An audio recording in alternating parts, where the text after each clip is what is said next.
Assalamualaikum warahmatullahi wabarakatuh. Halo semuanya, perkenalkan nama saya Yuni Habatur Rahman dengan nomor NPM 2122001 dari Program Pendidikan Sejarah.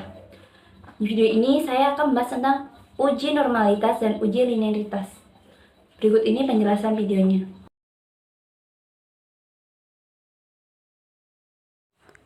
Ujian normalitas adalah suatu prosedur yang digunakan untuk mengetahui data berasal dari populasi yang terdistribusi normal atau berada dalam sebaran normal.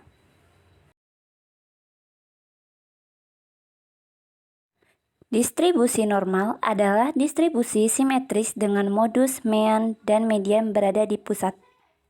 Bentuknya seperti lonceng pada bagian bawah membentuk histogram seperti pada gambar berikut ini. Dan dalam distribusi normal, yang pertama yaitu banyak variabel independen, yang kedua membuat kesimpulan yang tepat, dan yang ketiga menguji normalitas data. Uji normalitas digunakan untuk mengukur data berskala ordinal, interval, dan rasio. Dan biasanya digunakan untuk mengukur apakah data yang diperoleh terdistribusi normal atau tidak. Dasar pengambilannya yaitu, jika nilai L hitung lebih besar dari L tabel, maka H0 ditolak. Dan jika nilai L hitung lebih kecil dari L tabel, maka H0 diterima. Hipotesis yang digunakan adalah H0 yang merupakan sampel terdistribusi normal, H1 yang merupakan sampel data tidak berdistribusi tidak normal.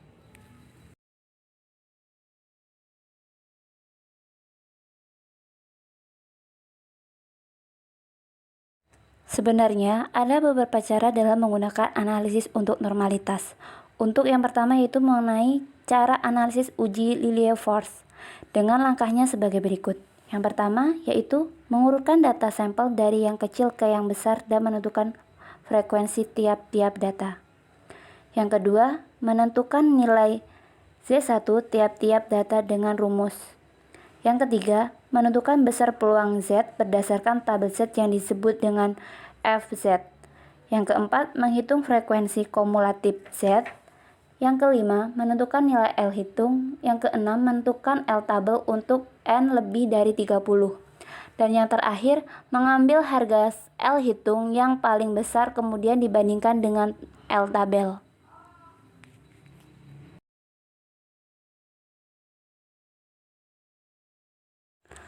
Pengertian dari uji linearitas adalah suatu prosedur yang digunakan untuk mengetahui status linear tidaknya suatu distribusi data penelitian.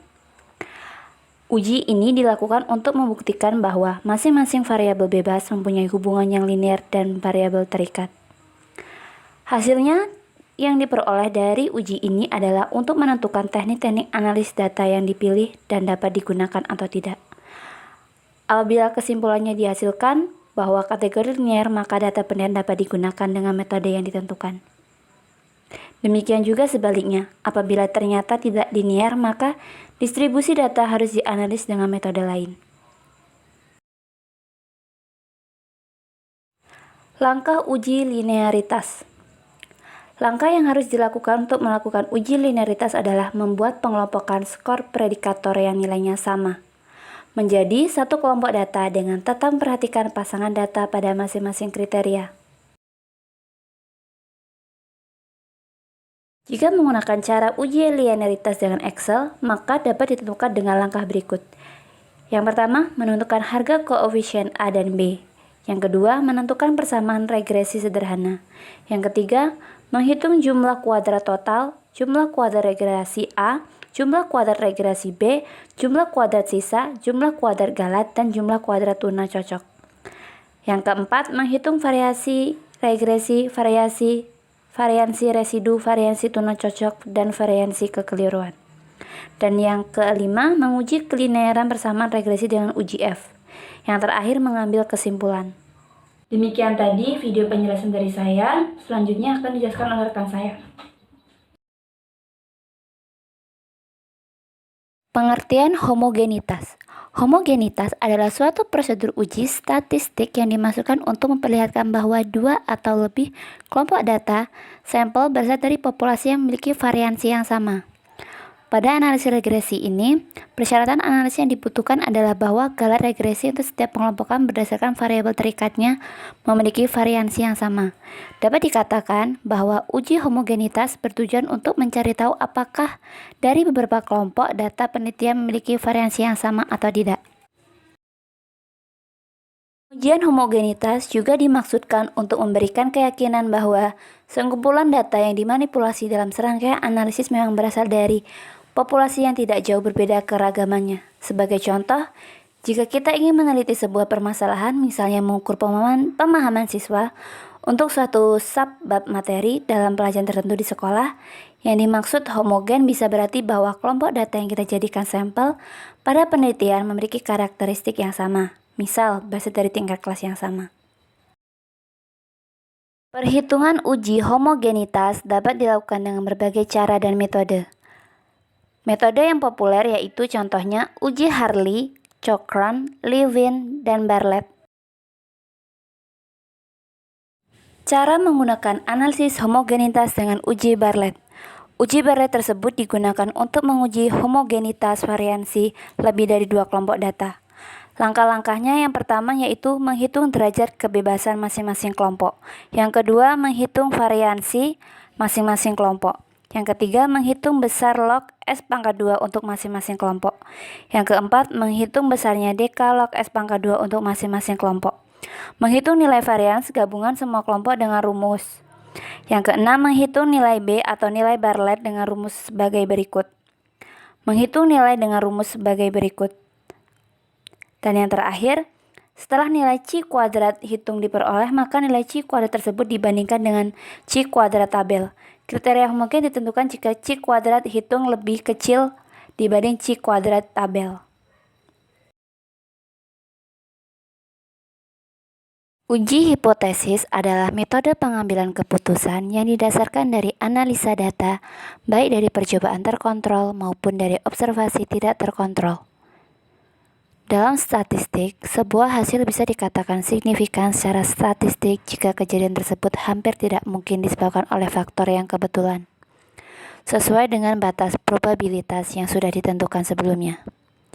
Uji hipotesis ini juga disebut sebagai uji konfirmasi analisa data. Keputusannya hampir selalu dibuat berdasarkan pengujian hipotesis nol. Hal ini menyebabkan pengujian untuk menjawab pertanyaan mengasumsikan hipotesis nol adalah benar. Interpretasi, jika nilai P lebih kecil dari tingkat signifikan tes yang diharapkan, maka hipotesis nol bisa ditolak. Tetapi, jika nilai P tidak lebih dari tingkat signifikan tes yang diharapkan, bisa disimpulkan bahwa tidak cukup bukti untuk menolak hipotesa nol, dan bisa disimpulkan bahwa hipotesa alternatiflah yang benar. Karena ketidaktahuan apakah H0 atau H1 yang benar, maka kita harus mencoba untuk membuat keseimbangan di antara keduanya. Berikut ini merupakan definisi yang diambil dari buku karangan Lanham dan Romano mengenai hipotesis. Yang pertama, hipotesis statistik adalah sebuah pernyataan tentang parameter yang menjelaskan sebuah populasi dan bukan sampel. Yang kedua, statistik adalah angka yang dihitung dari sekumpulan sampel. Yang ketiga, hipotesis nol atau H0 adalah sebuah hipotesis yang berlawanan dengan teori yang akan dibuktikan. Yang keempat, hipotesis alternatif atau H1 adalah sebuah hipotesis kadang gabungan yang berhubungan dengan teori yang akan dibuktikan. Yang kelima, tes statistik adalah sebuah prosedur di mana masukannya adalah sampel dan hasilnya adalah hipotesis. Yang keenam, daerah penerimaan adalah nilai dari tes statistik yang menggagalkan untuk penolakan hipotesis nol. Yang ketujuh, daerah penolakan adalah nilai dari tes statistik untuk penolakan hipotesis nol. Yang kedelapan, kekuatan statistik adalah probabilitas kebenaran pada saat menolak hipotesis nol. Yang kesembilan, tingkat signifikan tes adalah probabilitas kesalahan pada saat menolak hipotesis nol. Yang kesepuluh, nilai P adalah probabilitas yang mengasumsikan hipotesis nol benar. Kegunaan dari hipotesis yang pertama, memberikan penjelasan sementara tentang gejala-gejala. Yang kedua, sebagai pengetahuan dalam suatu bidang. Yang ketiga, memberikan suatu pernyataan hubungan yang langsung dapat diuji dalam penelitian. Yang keempat, hipotesis memberikan arah kepada penelitian. Yang kelima, hipotesis memberikan kerangka untuk melaporkan kesimpulan penyelidikan. Arah atau bentuk uji hipotesis. Arah atau bentuk hipotesis ini ada dua, yaitu yang satu sisi dan dua sisi. On-tail atau satu sisi adalah bila hipotesis alternatif menyatakan adanya perbedaan dan adanya pernyataan yang mengatakan yang satu lebih tinggi atau lebih rendah daripada yang lain. Yang kedua, two-tail atau dua sisi merupakan hipotesis alternatif yang hanya menyatakan perbedaan tanpa melihat apakah yang satu lebih tinggi atau rendah dari yang lain. Jenis-jenis hipotesis. Yang pertama, berdasarkan jenis parameternya. Ada pengujian hipotesis tentang rata-rata, pengujian hipotesis tentang proporsi, dan pengujian hipotesis tentang varian. Pengujian hipotesis berdasarkan jumlah sampelnya. Yang pertama, pengujian hipotesis sampel besar.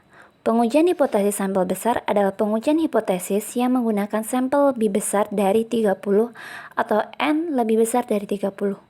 Yang kedua, pengujian hipotesis sampel kecil. Pengujian hipotesis sampel kecil adalah pengujian hipotesis yang menggunakan sampel lebih kecil atau sama dengan 30 atau N lebih dari 30, kurang dari 30. Don't